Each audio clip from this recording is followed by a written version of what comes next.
breaking news বটদ্ৰৱাৰ হলনাবাৰীত প্ৰশাসনৰ উচ্ছেদ অভিযান বুলডোজাৰ এক্সকেভেটৰে ভাঙিছে কেইবাটাও ঘৰ মোতায়েন কৰা হৈছে বিশাল নিৰাপত্তাৰক্ষীক আমি পুনৰবাৰ জনাইছো কেইবাটাও ঘৰ ইতিমধ্যে উচ্ছেদ কৰিছে প্ৰশাসনে বটদ্ৰৱাৰ হলনাবাৰীত প্ৰশাসনৰ উচ্ছেদ অভিযান বুলডোজাৰ এক্সকেভেটৰে ভাঙিছে কেইবাটাও ঘৰ মোতায়েন কৰা হৈছে বিশাল নিৰাপত্তাৰক্ষীক আৰু বুলডোজাৰ এক্সকেভেটৰে প্ৰশাসনৰ উচ্ছেদ অভিযান আমি দৃশ্য দেখুৱাইছো আপোনালোকক বটদ্ৰৱাৰ হলনাবাৰীত প্ৰশাসনৰ উচ্ছেদ অভিযান চলিছে কেইবাটাও ঘৰ ইতিমধ্যে উচ্ছেদ কৰিছে প্ৰশাসনে আমি দৃশ্য দেখুৱাইছো আপোনালোকক বুলডোজাৰ এক্সকেভেটৰে ভাঙিছে কেইবাটাও ঘৰ মোতায়েন কৰা হৈছে বিশাল নিৰাপত্তাৰক্ষীক আৰু এই সন্দৰ্ভত আৰু অধিক খবৰ জানিবলৈ আমি সংযুক্ত হৈছো আমাৰ সাংবাদিক ৰফিকুল ইছলাম আছে আমাৰ লগত ফোন লাইনত ৰফিকুল পুনে আহিছো আপোনাৰ ওচৰত আৰু কেইবাটাও ঘৰ ইতিমধ্যে উচ্ছেদ কৰিছে প্ৰশাসনে বটদ্ৰৱাত আজি প্ৰশাসনৰ উচ্ছেদ অভিযান দেখিবলৈ পোৱা গৈছে হলনাবাৰীত হয় যোৱাকালি যিটো বটদ্ৰৱা থানাত যিটো কাণ্ড সংঘটিত হৈছিলে সেই তাৰ লগত যিসকল জড়িত অপৰাধী আছিলে দুষ্কৃতিকাৰী আছিলে তেওঁলোকৰ নিশাৰ পৰাই তেওঁলোকৰ এই ইয়াত আৰক্ষী দল এটা উপস্থিত আছিলে বৃহৎ আৰক্ষী দল আছিলে আৰু পুৱাৰ পৰা দেখা গৈছে যে এই যিসকল অপৰাধী আছে অপৰাধীৰ গৃহত বুলডোজাৰ চলাই আছে ঘৰ দুৱাৰ ভাঙি আছে যিজন শফিকুল ইছলাম যিজন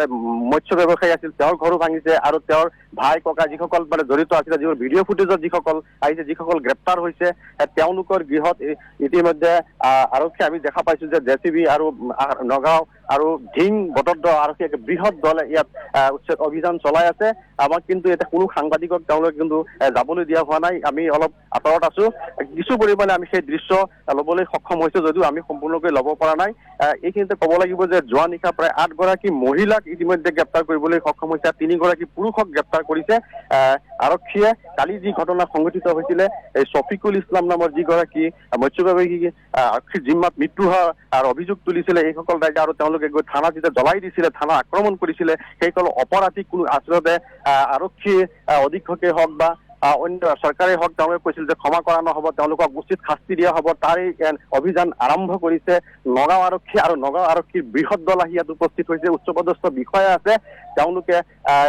জেচিবিৰে ঘৰ দুৱাৰ ভাঙি আছে আৰু সেইসকল কিন্তু গাঁওখনত কিন্তু যিটো চাওনাবুৰী গাঁৱৰ যিটো চুবুৰীত এই অপৰাধীসকলৰ দুষ্কৃতিকাৰীসকলৰ ঘৰ তাত কিন্তু কোনো মানুহ যাব দিয়া নাই আৰু কোনো মানুহ আমি দেখিবলৈ পোৱা নাই আনকি সাংবাদিককো যাবলৈ দিয়া হোৱা নাই এক নিৰ্মম পৰিৱেশ তাত আছে কিন্তু আমি চেষ্টা কৰিছিলো কিন্তু তাত যাবলৈ দিয়া নাই কিন্তু আৰক্ষীয়ে যি ব্যৱস্থা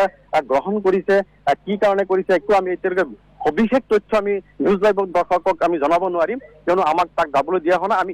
এইমাত্ৰ আমি যিটো দৃশ্য দেখা পাইছো যে আৰক্ষীয়ে অভিযান চলাই আছে গৃহবিলাক ভাঙি আছে জেচিবিৰে আমি সেই দৃশ্য আমি দেখিবলৈ সক্ষম হৈছো মঞ্জুশ্ৰী